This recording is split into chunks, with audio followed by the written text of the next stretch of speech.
આપણે જે ભેગા થયા છીએ એ એવા પાયાના કામ ઉપર ભેગા થયા છીએ કે મિલન તો ઠીક છે, ગમે ત્યારે આપણે મળીએ. મળવા કરતા જે આપણે કામો વિચારવા છે એ કામો માટે આપણે વિચાર કરીને અમલમાં મૂકીએ, એ એક મોટામાં મોટું કાર્ય છે. ખાતા મોતી સમુદ્રમાં હોય, શંખમાંથી હોય કે ભાઈ બીજા ભાઈ પૂછ્યું તું ક્યાં જા, તો હું મોતી ગોતવા જાઉં.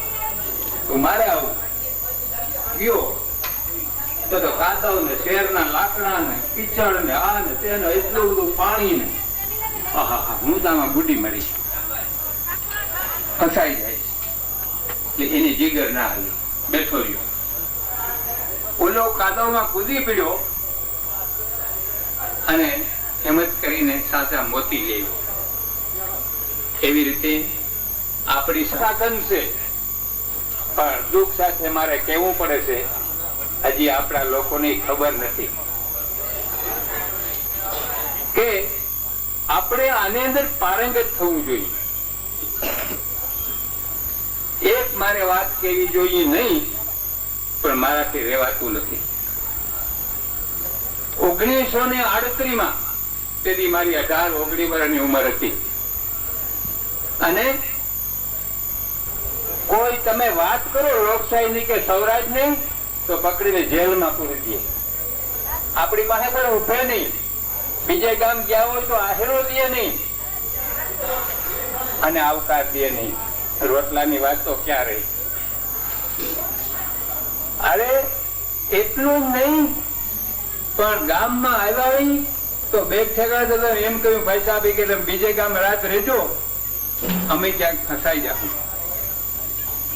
એવા સંકટ વિશે જે માણસો કામ કરતા હતા, આજે તમારી પાસે આટલો વિકાસ થયો છે, વિજ્ઞાન આવ્યું છે, દાદા થોડી સરકારની મદદ મળે છે.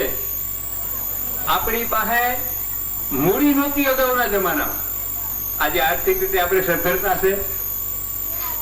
પછી બીજા આપણે જો જાણીએ તો ઘણા ફાયદા આપણને મળે છે. જોગવાઈ હતી, પણ દુઃખની વાત તો એ છે કે આપણે એનો અમલ ન કરી શક્યા, ઉપયોગ ન કરી શક્યા. હું ગામડા ફેરો, ગામડા રેખલ્યો, થોડા ગામડામાં જરી પછી એથી આગળ હું જઈકો નહીં. 15 પ્રાથમિક શાળાઓ મેળવી સરકારમાંથી અને અમારા સરકારને બતાવ્યું હતું કે શિક્ષણ કેવું હોય. તો સરકારે મને 3 શાળાઓ સોંપી, એના શિક્ષકો અમારા, વહીવટ અમારો, વ્યવસ્થા અમારી, બદલી કરવી તો અમારી. અને એને જો સરકારે સોંપેલા શિક્ષકને જો કાઢી મૂકવું હોય તો છૂટો કરવાની અમને અધિકાર નહોતો, પણ સરકારને લખીને મોકલી દઈએ અને એમાંથી વીણીને એવા શિક્ષકો મેં ભેગા કર્યા કે ખૂબ કાળજીથી કામ કરે, ભાવનાથી કામ કરે. અને એ દરમિયાન આખા તાલુકામાં મોટા મોટા ગામ ફેરો, દેવરિયા, લાંબા ને બાકોડી ને નંદાણા ને પટેલકાર બધે ફરતો હું. જે ગામ તૈયાર થાય ને આ સ્કૂલ ઉભી કરવી, પણ તેથી કોઈ પગ ન માંડ્યો. તો છેવટે એ અમે પેલા રાવલ માંથી શરૂઆત કરી, ત્યાંથી પછી ટંકારિયા આવ્યા, ત્યાં શરૂઆત થઈ. વિદ્યાર્થીઓ, શિક્ષકો, અને એ જ અમારા હાઈસ્કૂલ પાસે અમારી ગુજરાતમાં અમારો 3જો નંબર આવે. અને પરિણામ કેટલું ભણેલા છે વિચાર કરશે, એને ખબર હશે. 95 અને 90 ની વચ્ચે અમારું પરિણામ આવે. વિચાર કરો તમે, આજે 60 થી નીચા બધા ટકા છે, 35% સુધી આવે. ત્યારે 3જો નંબર એટલે એ તમને કહી દો, અમારા જેવી બીજી ગુજરાતમાં 2 જ શાળા હતી. એક નડિયાદમાં વિઠ્ઠલ કન્યા વિદ્યાલય, વિઠ્ઠલભાઈ હતા સરદાર વલ્લભભાઈ ના મોટા ભાઈ, એના સ્મારકમાં હાલે છે. એનો 1લો નંબર ગુજરાતમાં, 2જો નંબર ખેડા જિલ્લાનો ગોતાસણ અને ત્રીજો નંબર મારો આવે. વિચાર કરો તમે, 2 ચોપડી ભણેલો માણસ. હું 1 વર્ષ જામનગરની બોર્ડિંગમાં રહ્યો હતો. દરબારો ને નાયરનો ઝઘડો થયો. ઝઘડો બીજાનો નહોતો, બહુ મારે એની ચોખવટ નથી કરવી, અને કરી ગયો આપણી બોર્ડિંગોમાં. બધાને પત્ર લખ્યા, દરબારો આગેવાનોને, ડાયા માણસને સમજોતા એને મીટિંગ બોલાવી, સમાધાન કર્યા, હાઈસ્કૂલ ઉભી કરી. આજે એ હાઈસ્કૂલ આલે છે અને બોર્ડિંગમાં 11 છોકરા છે. જાજો તપાસ કરજો. હું 1 વર્ષ રહ્યો, મને માફ કરજો, 1 વર્ષ હું રહ્યો બોર્ડિંગમાં, સમાધાન સારું રહ્યું તો હું અહીં નવરો નતો, મારે કામ ઘણું હતું, પણ બોર્ડિંગ ને બચાવવી હતી. પણ હરામ કોઈ જો આગેવાનું કોઈ દી મુલાકાત લીધી હોય તો, કે મૂળ તો આપણી નબળાઈ છે ને આપણે કહીએ હું આ દુકા છે, માઠું છે, આમ છે, તેમ છે, કોઈ દી ફાળો કરવા ના નીકળે. એનો માપ તમને કહું, આપણે બોર્ડિંગ કરી જઈ 74 માં, ત્યારે આખા આપણા જિલ્લામાં ફેર્યા હતા, પણ બોર્ડિંગ ની જે કિંમત હતા ને એટલા પૈસા નહોતા, 40,000 આપણે ઉછીના લેવા પડ્યા હતા. આ આપણો માપ છે. 9,000 બીજા ક્યાંથી આવતા છે? કોક દેતું તો છે ને. તો આ વિચાર કરો, અને ડગલે ને પગલે તમે કોઈ પણ ભાગમાંથી તમે કાઢો. એક મજૂર હોય ને તો એમ કે નક્કી કરે કે 1-2 જણો બેઠો તો માંદો થઈ ગયો તો આજનો રોજ આપણે આપણા શિક્ષણમાં દઈ દેવું છે. આ કરવાની જરૂર છે. આપણે ઊંઘમાં છીએ, આપણે શિક્ષણની પાછળ બહુ જ તૈયાર નથી.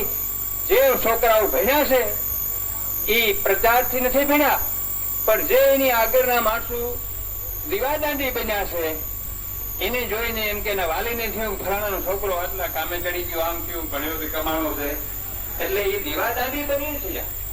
ઓલી રીતે કોઈ નથી નહીં આગળ લીધા. તારે આપણે તો હામે આવીને અમારા ગામ એક ડોહી, અમારા સાંભળજો તમે, અમે ફાળો કરવા નીકળ્યા. દીકરા નંબરે, વહુ નંબરે, પોતાનો ઘણી નંબરે એકલી રહીએ, ગામમાં ફરતા હતા. શું છે ઘરની શરમની વાત છે કે જ્યાં સુધી માં ભણેલી નહીં હોય ને ત્યાં સુધી આપણે ઊંચા નહીં આવીએ. પછી વેમ કેવા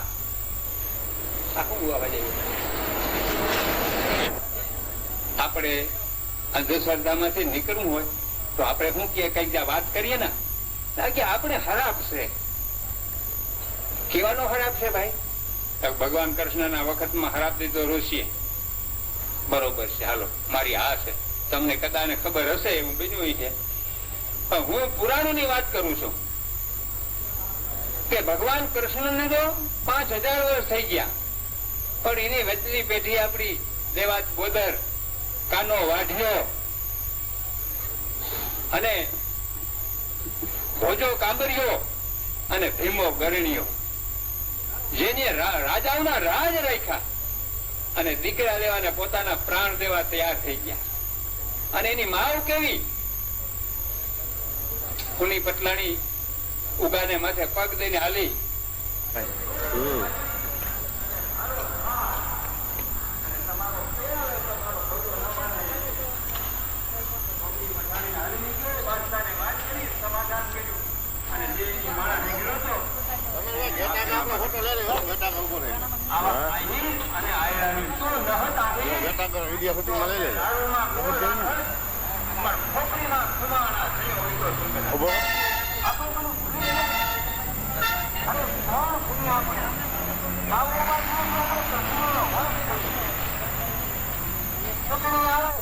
અને અધિકાર ઈ આપણે એને બરાબર સામો પીરસી દઈએ. આમ કરવું જોઈએ ને આમ થાય. કોઈ 20 વર્ષમાં એક પાવનું કોઈ મેં લાચ નથી આપેલું, કોઈ એમ કહી દે કે અમને લાચ આપવાનું કહ્યું હતું. વાત કેવી છે? મને છોકરા ભલે ગમે એમ કે જે હોય ને રણુમાલ ને, જે માણસો રાજકારણમાં ગયા, માર્કેબાજી મારી લાચ દીધો છે, પછી ધારાસભ્ય હોય, તાલુકામાં હોય, એ એકાદો કોઈ માણસ થોડો ઘણો તો મારે વાંધો નથી, પણ કયો માણસે સમાજનું કામ આમ લઈને નીકળ્યો પાસે આગેવાનો લઈને, ચાલ ભાઈ આપણા વિદ્યાર્થીઓ ભણે છે, ગરીબ માણસના જેના બાપને જમીન નથી, મજૂરી કરે છો મહેમાન, એને અમે વાતો કરતા હતા બેઠા બેઠા. તો આ બધી બાબતો છે. તો હમણાં થોડાક એવા આપણે અવાર વરહાણું છે, એક આ તાલુકામાં અને એક કલ્યાણપુર તાલુકામાં બે બહેનોના હોસ્ટેલો આપણે ઉભી કરવી છે. અમે અમારે અવાર ત્યાં એ છાત્રાલય ઉભું કરવું છે. એથી આગળ અમારું આયોજન કેનું છોકરીઓનું છાત્રાલય ચલાવવામાં આજે બહેનો અમે તૈયાર કોલેજ કરાવીને તૈયાર રાખ્યું છે. એવી 4 બહેનો છે. ક્યાં સુધી BA થયું છે, BEd થયું છે, BCom થયું છે અને BCom કરીને કોમ્પ્યુટરનું પણ કર્યું છે. હા, અમારું આયોજન આગમ છે અમારી કે હોસ્ટેલ આપણે કરશું બહેનોની બોર્ડિંગ કરશું, પણ એનું સંચાલન કઈ પુરુષો સુધી ન થાય. તો બહેનો તૈયાર જો હે તો આ પણ અમારી તૈયાર છે. અમારી પાસે એવી 4 બહેનો અમે જ તૈયાર કર્યું છે. બીજી એક વાત કરું, તમે માનો કે ન માનો, 3 છોકરીઓને મેં મારે ઘેર કોલેજ કરાવી. એક પ્રસંગ આપી દઉં તમને. એક છોકરી અમારા કુટુંબની બીજા ગામમાં 12 ધોરણ જુનાગઢ કરીને ઘેર આવીને બાપે ના પાડી કોલેજ કરવાની. એમાં એક કોઈ ભાઈ આવ્યા મને કે તમારા કુટુંબની એક છોકરી છે ને, મારો છોકરો ભણેલો છે, તમે માગું નાખો ને. જાઉં મેં કહ્યું. હવે કે છોકરી ભણવાની નથી. હું તો ગયો, એના બાપને માને વાત કરી હતા, હા ભલે જોઈ આવીશું, બોલાવી લઉં કઈક પછી વાત. એનો બાપ ગયો બળદને પાણી પાવા, એની મા મેં રસોઈ કરે, છોકરી મારી પાસે આવી. હું હકપણમાં દાદો થાવ. મને કે દાદા બાપુ તમે આ વળી શું વાત લઈને આવ્યા? એ મારી કોલેજ ની વાત કરો તમે. હે શું કહેતું? તો કે હા કોલેજ કરવી. તો